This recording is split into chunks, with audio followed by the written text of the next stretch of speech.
Mesdames et messieurs, bonsoir. Merci de nous accueillir chez vous. Voici les titres du journal. Les ministres de l'enseignement fondamental, secondaire et supérieur effectuent des visites de terrain pour s'enquérir des conditions de la rentrée scolaire.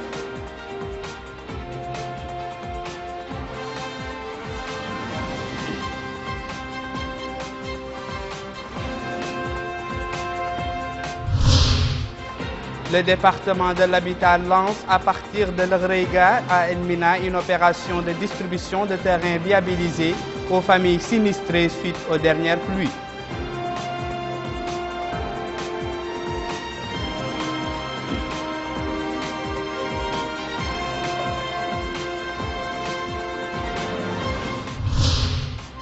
Les séances de la concertation politique entre les partis de la majorité et certains partis de l'opposition se poursuivent au Palais des Congrès pour la deuxième journée consécutive.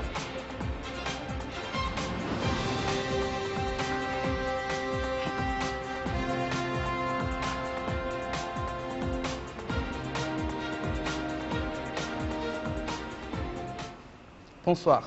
Le président de la République, Mohamed Ould Abdel Aziz, a adressé aujourd'hui, à l'occasion de la fête nationale de la République de Guinée-Conakry, un message de félicitations à son homologue guinéen, professeur Alpha Condé.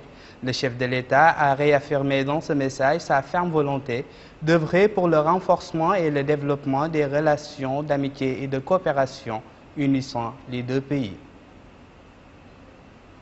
Le président de la République a également adressé ce mardi un message de félicitations à son homologue nigérien, Goodluck Jonathan, à l'occasion de la fête nationale de son pays. La célébration de la fête nationale de votre pays, écrit le chef de l'État, m'offre l'heureuse occasion de vous exprimer mes meilleurs vœux de santé et de bonheur pour votre excellence, de progrès et de prospérité pour le peuple nigérian, frère. Le ministre des Affaires étrangères et de la coopération, Ahmed Ould Tegueddi, a rencontré hier le secrétaire général de l'ONU, M. Ban Ki-moon. Au cours de la rencontre, le responsable onusien a loué les efforts déployés par notre pays pour atteindre les objectifs du millénaire pour le développement et traiter le dossier de l'esclavage et du terrorisme ainsi que son ouverture à l'opposition pour l'impliquer dans l'action politique en préparation. Le ministre des Affaires étrangères a, au cours de son entrevue, fait un exposé détaillé sur les réalisations accomplies par notre pays dans les différents domaines et renouvelé l'invitation au secrétaire général de l'ONU d'entreprendre une visite dans notre pays.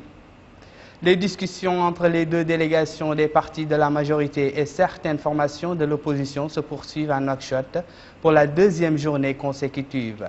Ces discussions, qui ont lieu dans le cadre de la concertation politique, ont pour objectif de discuter de toutes les questions posées sur la scène nationale et de garantir la participation de toutes les formations politiques aux prochaines élections municipales et législatives.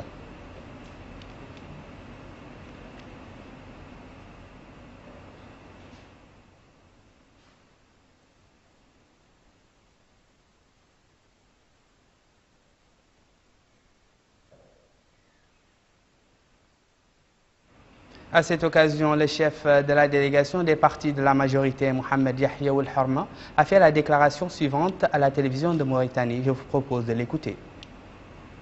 La deuxième journée de discussion a été une journée studieuse. Elle a permis de procéder à un échange approfondi sur le troisième point qui est inscrit à l'ordre du jour et qui a trait à la neutralité de l'État et de l'administration par rapport au processus électoral.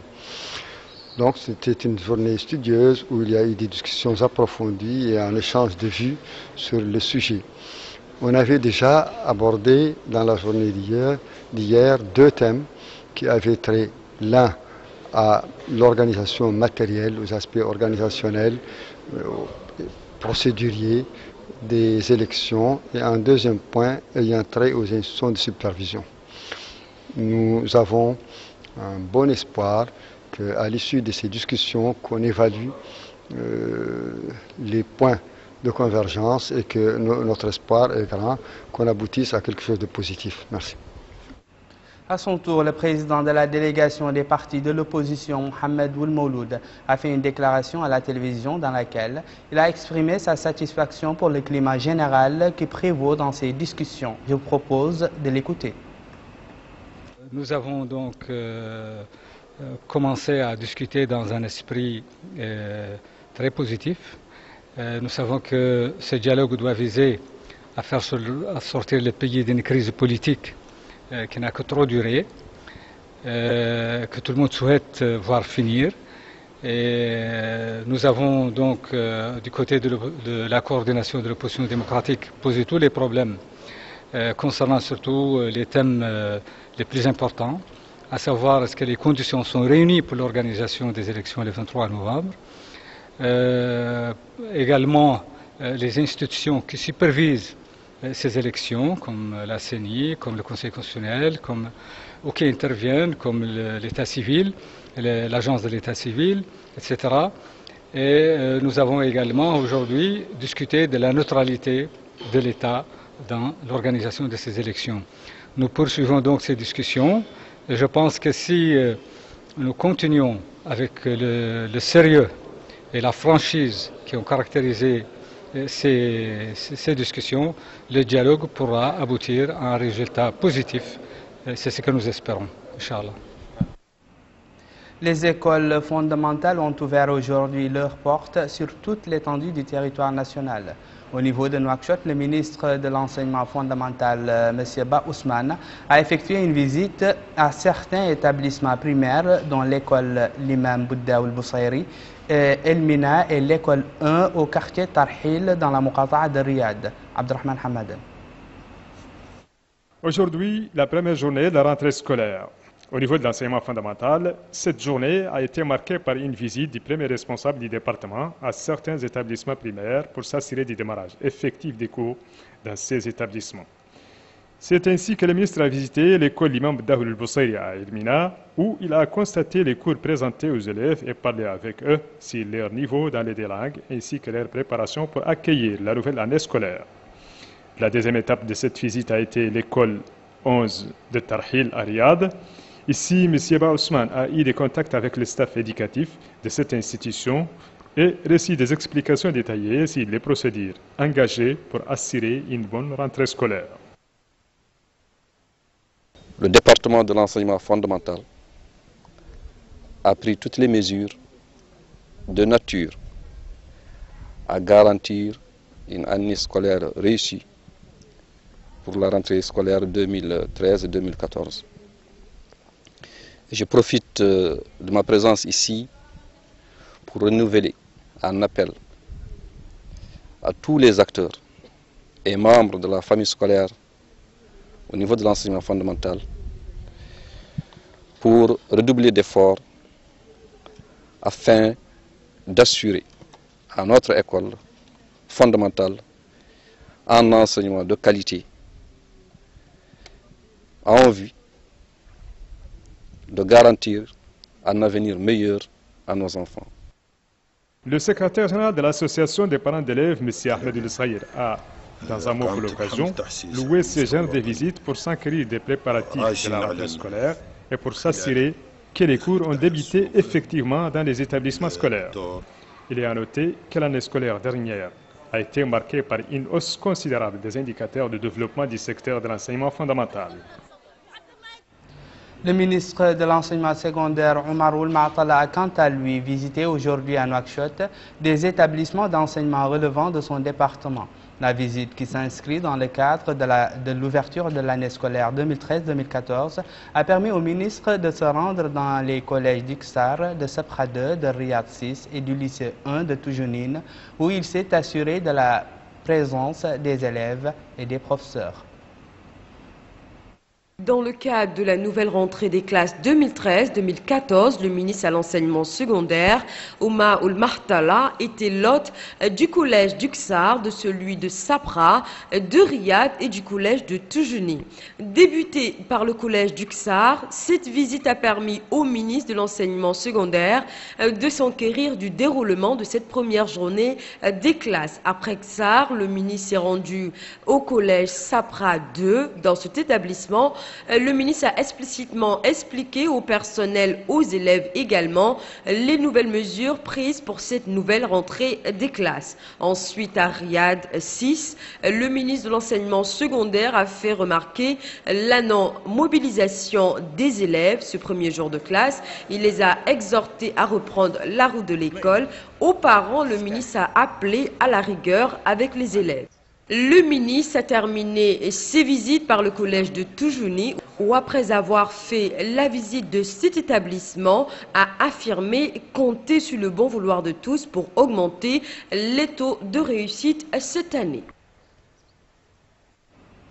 Nous restons toujours dans le climat du premier jour de la nouvelle année scolaire où le ministre de l'Enseignement supérieur et de la Recherche scientifique a effectué une tournée au cours de laquelle il s'est enquis de l'avancement des travaux au niveau des chantiers du campus universitaire au nord de Nouakchott. Le ministre a pu visiter les différentes composantes du campus, les bâtiments administratifs et autres services annexes. Les travaux du complexe universitaire de Nouakchott se poursuivent dans de bonnes conditions, constatent les observateurs, ainsi que le ministre de l'Enseignement supérieur et de la Recherche scientifique. Ce constat a été fait au cours d'une visite d'information que Dr Isselkou Ahmed Izdibi vient d'effectuer au complexe universitaire de Nouakchott, dont la première pierre a été posée par le président de la République, M. Mohamed Ould Abdelaziz. Livrant ses impressions en marge de cette visite, Dr Isselkou Ahmed Izdibi, ministre de l'Enseignement supérieur et de la Recherche scientifique, a précisé que les facultés des sciences et techniques, des lettres et sciences humaines, la bibliothèque et le centre de formation à distance ne sont que des exemples parmi d'autres qui prouvent que les travaux de ces complexes universitaires ont enregistré des avancées remarquables. Cette réalisation, dit-il, s'explique par le respect des engagements de son Excellence M. Mohamed Ould Abdelaziz, président de la République, et l'efficacité de l'action du gouvernement visant à restructurer le secteur de l'enseignement. D'ici quelques mois, ce complexe universitaire va permettre aux étudiants mauritaniens de se retrouver avec un cadre idéal où ils évolueront avec les normes internationales. Cap maintenant sur Zouérate, mais toujours dans le cadre des activités accompagnant l'ouverture de l'année scolaire, l'Association des parents d'élèves a lancé sa campagne de sensibilisation sous le thème « L'enseignement au service du développement » et s'est réunie avec la famille pédagogique. Sous le terme « Éducation en faveur du développement », cette réunion des associations des parents d'élèves des wilayas du Nord se tient en collaboration avec les ministres à l'éducation. Cette réunion est pour sensibiliser le monde de l'école dans les wilayas du Nord sur la nouvelle rentrée des classes. Tenue à Zouérate, cette campagne de sensibilisation a débuté par une concertation avec les élus, les autorités administratives et tout le personnel de ce secteur opérant à Zouérate. Les participants ont échangé leurs points de vue, donné différentes solutions dans le cadre des réformes à l'éducation, entre autres pour améliorer le système éducatif du pays. Ils ont tour à tour intervenu en mettant l'accent sur la nécessité de prendre toutes les mesures adéquates en collaboration avec tous les hommes de ce secteur pour assurer aux élèves un enseignement de qualité. Le maire de cette ville, Yacoub Salim Val, est intervenu pendant cette réunion. Il a insisté surtout sur les résultats attendus de cette campagne. Début aujourd'hui à Nouakchott, des opérations de distribution de terrains aménagés au quartier de l'Agreiga dans la Muqata'a d'El-Mina au profit des familles sinistrées suite aux dernières pluies. Cette opération intervient dans le cadre des mesures prises par les pouvoirs publics pour alléger les souffrances des citoyens, consécutives aux inondations survenues dans certains quartiers de la capitale. Chers leçons. Accompagné des autorités administratives de la Muqata'a de l'Mina, le ministre de l'Habitat, de l'Urbanisme et de l'Aménagement du Territoire et certains de ses collaborateurs les pieds dans l'eau. C'était ce matin dans la zone dite L'Aqriga, située à Elmina Extension, une zone durement touchée par les dernières précipitations. M. Bayahia Bokar était venu prouver aux populations sinistrées que le gouvernement respecte ses engagements et qu'il agit avec la diligence requise. Aujourd'hui, nous sommes venus démarrer cette opération-là. Nous faisons ce que nous avons dit. Nous apportons à chaque ménage, nous avons compté dans une première phase 200 ménages qui doivent immédiatement déménager. Nous leur offrons à partir d'aujourd'hui à chacun un lot dans un endroit sûr et qui est habitable immédiatement dès demain s'ils le souhaitent. Le message doit être clair. Ces zones-là ne sont pas habitables. La zone appelée Prege, la cuvette, n'est pas habitable. Ce n'est pas une zone qui est propice pour l'habitation. Les populations doivent comprendre que le message du gouvernement est clair. Nous ne pouvons pas abandonner nos concitoyens dans des endroits qui ne sont pas sécurisés pour l'habitation, qui vont même avoir peut-être des conséquences sur la santé publique. Ce n'est pas acceptable. Plus de 200 familles auront, à la faveur de cette opération dont le coup d'envoi a été donné aujourd'hui, un lot dans un endroit sûr, loin de la cuvette inhabitable de l'Aqriga. Le gouvernement assume ses responsabilités. Les populations doivent comprendre que les zones qui sont déclarées inondables, inhabitables, doivent être évacuées. Mais ça va se faire, Inch'Allah, dans des endroits avec de la compensation, dans des lots qui sont dans des endroits sûrs et qui sont même de meilleure valeur que les lots dans lesquels ils sont présentement. C'est pour cela qu'avec l'ensemble des équipes, nous sommes ici présents aujourd'hui. Les équipes vont rester sur le terrain, vont identifier, nous avons déjà identifié l'ensemble des personnes qui disposent de l'eau. Nous allons les rencontrer, nous allons évaluer ce que nous trouvons sur le terrain et nous allons proposer une solution définitive adaptée pour une vie sécure. Voilà ce que nous devons à nos concitoyens. Voilà les instructions de son Excellence le Président de la République et le gouvernement les applique à partir d'aujourd'hui. À leur grande satisfaction, la nouvelle s'est répandue comme une traînée de poudre au sein des habitants de l'Aqriga qui ne demandaient qu'à être délogés et casés dans un endroit sûr. Je ne cherche qu'à avoir un lot dans une zone qui n'est pas celle-ci, précise cette femme qui se plaint de la prolifération des insectes, particulièrement des moustiques. Même son de cloche chez cet autre habitant de ce quartier sinistré. À noter que cette opération de remise de l'eau a été précédée par une visite du ministre de l'Habitat, de l'Urbanisme et de l'Aménagement du Territoire il y a quelques jours et d'une identification des bénéficiaires de l'opération par les services compétents du ministère de l'Habitat, de l'Urbanisme et de l'Aménagement du Territoire. Justement, pour parler de cette opération, nous accueillons ce soir sur ce plateau M. Ahmed Doul Mohamed Yahya, directeur de l'évaluation des performances et du suivi au ministère de l'Habitat, de l'Urbanisme et de l'Aménagement du Territoire. Monsieur le directeur, bonsoir. Bonsoir. On voudrait savoir quels sont les objectifs de cette opération réellement. Merci. Premièrement, nous vous remercions donc pour l'occasion. Je dirais que l'opération, comme avait dit tout de suite M. le ministre, consiste à donc au déplacement des populations qui sont dans des situations, comme vos images l'illustrent, très catastrophiques, pour déménager dans une zone sûre. Ils sont dans une zone inondable et qui n'est pas propice à l'habitation. Et donc nous voulons les déplacer dans une zone sûre pour eux et pour leur construction dans le futur. Donc c'est ça l'objectif principal, c'est de sauver ces populations qui sont dans cette situation catastrophique pour leur permettre de vivre dignement dans une zone conforme aux règles de l'art pour l'habitation. Et quelles sont les dispositions prises pour assurer la transparence et l'équité de cette opération? Merci pour cette question. Premièrement, je dirais que la transparence est totale. Pourquoi? Parce que les équipes techniques du ministère, premièrement, ils identifient le lot. Après l'identification de l'eau, il y a la base de données qui stipule exactement le nom du propriétaire du lot. Donc nous avons déjà recensé l'ensemble des lots qui sont concernés et les bénéficiaires.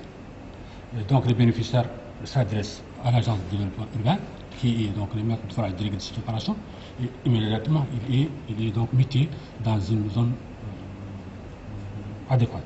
Donc nous avons l'ensemble des lots et des propriétaires, comme disait le ministre, environ 200 maintenant, et que nous connaissons avec le propriétaire de l'eau et le nom du propriétaire de l'eau dans la base de données.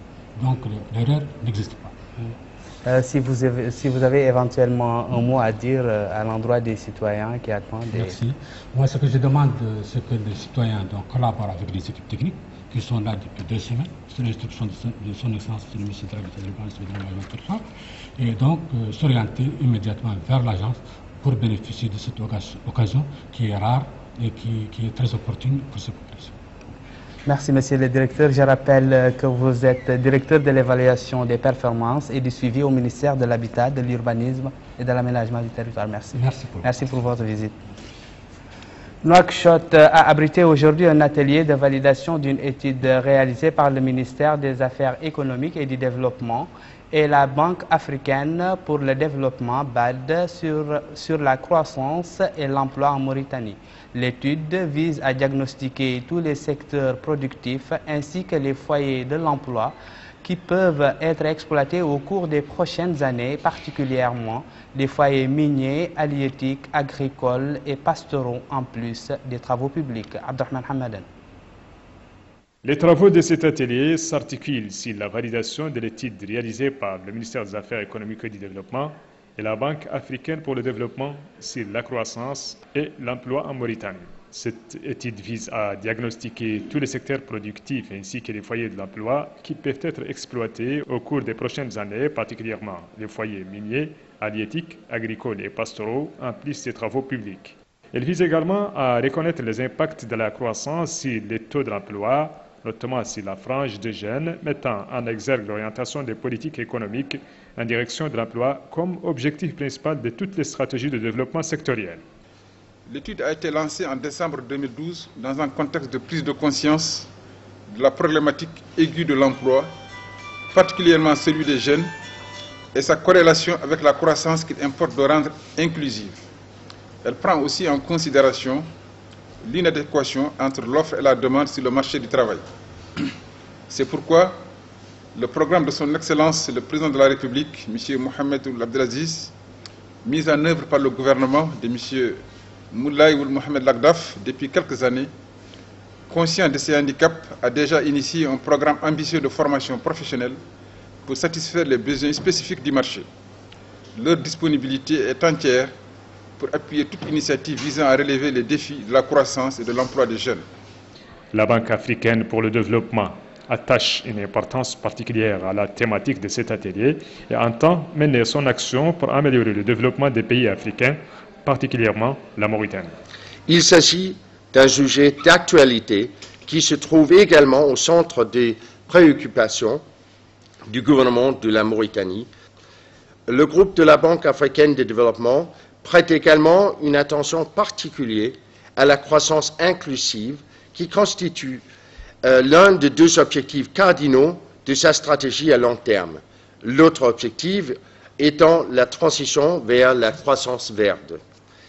Le groupe de la Banque considère comme croissance inclusive la croissance qui se traduit non pas simplement par l'égalité de traitement et d'opportunités, mais par des réductions profondes de la pauvreté et un accroissement correspondant des emplois. Les participants à cette rencontre ont ensuite suivi un exposé présenté par l'économiste en chef à la BAD, M. Marceline Dongntah, sur la présentation de l'étude et des rapports de la phase 3. Exposé portant sur la matrice récapitulative des recommandations stratégiques et du plan d'action, notamment les domaines d'intervention, les axes stratégiques, les principaux acteurs du changement et les actions prioritaires à court et moyen terme. Actualité des partis politiques à présent, un nouveau regroupement politique appelé la Coordination pour le changement constructif a été créé hier soir au cours d'une cérémonie tenue au Palais des Congrès à Nouakchott. Cette coordination se compose de 4 partis de jeunes, à savoir le Sursaut de la jeunesse pour la nation, le Parti de l'unité et du développement, le Parti Le courant de la pensée nouvelle, le Parti La Mauritanie moderne. Ces partis visent à travers cette coordination à unifier leurs efforts et à contribuer davantage à l'édification d'une Mauritanie moderne. Ils visent également à renouveler la classe politique, à intégrer les jeunes dans la direction des affaires du pays et à concrétiser l'unité nationale. Les autres représentants des partis politiques composant la coordination se sont succédés sur la tribune pour louer le rôle de la nouvelle coordination et appeler à jouer et les perspectives qu'elle offre pour les jeunes. À cette occasion, Mohamed Baro, président en exercice de la coordination pour le changement constructif, président du parti L'Unité et le Développement, a fait la déclaration suivante. Je vous propose de l'écouter. Mesdames et messieurs, les jeunes méritent que la nation valorise leurs efforts. La nation attend de retour d'être valorisée au sein de la jeunesse. D'où l'importance de la citoyenneté au sein du développement, au service du développement. Il est clair que les jeunes sont capables de s'engager dans la proportion d'une citoyenneté responsable s'ils bénéficient d'un accompagnement de l'État. Ils prendront ainsi la mesure de leur responsabilité face à leur propre avenir et à l'avenir du pays qu'ils doivent contribuer à bâtir dans la paix, la prospérité. Les jeunes doivent être des acteurs et non des spectateurs du développement national. La Mauritanie a aujourd'hui d'immenses défis, tels que la consolidation de l'unité nationale, mise à mal par des crises successives. Il reviendra à notre jeunesse de contribuer d'ores et déjà à consolider le système démocratique en marche en adoptant une attitude citoyenne fondée sur les valeurs cardinales que sont l'acceptation de l'autre, la tolérance, le sens de l'ouverture, le goût de la diversité et par-dessus tout l'amour de la patrie, qui est la base de toutes les vertus républicaines. Si ces valeurs s'enracinent en vous aujourd'hui, alors j'ai bon espoir que nous pourrons bâtir une Mauritanie meilleure, une Mauritanie où chacun a sa place, quelles que soient nos différences. Je préconise dans cette perspective que le civisme soit un thème transversal dans toutes les rencontres de la jeunesse mauritanienne. La modernisation du système éducatif doit également prendre en compte l'enseignement obligatoire du civisme pour endiguer la perte de repères que constitue un grand défi pour notre modèle éducatif. Activité des partis politiques toujours, la manifestation organisée hier soir à Nouakchott par le Parti mauritanien pour la réforme et l'égalité Hamam. Dans cette manifestation, le Parti Hamam a annoncé des propositions qu'il a présentées aux formations politiques nationales. Parmi ces propositions, l'appel à la formation d'une commission de 15 membres réunissant majorité, opposition, société civile et personnalités indépendantes pour élaborer une feuille de route garantissant la participation de toutes les couleurs politiques nationales. Il a annoncé également à la même occasion sa décision de soutenir le programme du président de la République, Mohamed Abdelaziz. Le président du parti Hamam a fait état de la vision de son parti sur les questions posées au niveau de la scène politique nationale. Les membres du nouveau courant réformateur ont annoncé leur retrait du parti Tawassul et leur ralliement à l'UPR. Le porte-parole de ce courant a abordé dans son intervention les causes à l'origine de son retrait qui a eu lieu après une mûre réflexion et un examen de la situation politique du pays et tenant compte de ses intérêts suprêmes. Parmi ces causes, le rôle que le parti de l'UPR joue pour appuyer le processus de réforme et de développement que le pays connaît dans un climat de sécurité et de stabilité. Le secrétaire exécutif chargé des affaires politiques de l'UPR a souhaité la bienvenue au groupe rallié, notant que ses membres trouveront au sein de sa formation toute la place qui leur sied. Voilà, c'était tout pour ce soir. Voici le rappel des titres. Les ministres de l'enseignement fondamental, secondaire et supérieur effectuent des visites de terrain pour s'enquérir des conditions de la rentrée scolaire.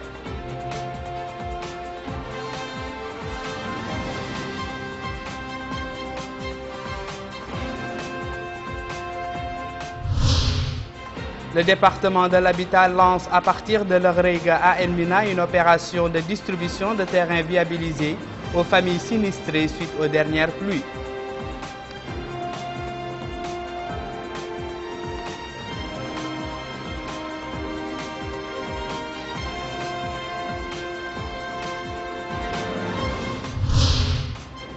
Les séances de la concertation politique entre les partis de la majorité et certains partis de l'opposition se poursuivent au Palais des Congrès pour la deuxième journée consécutive.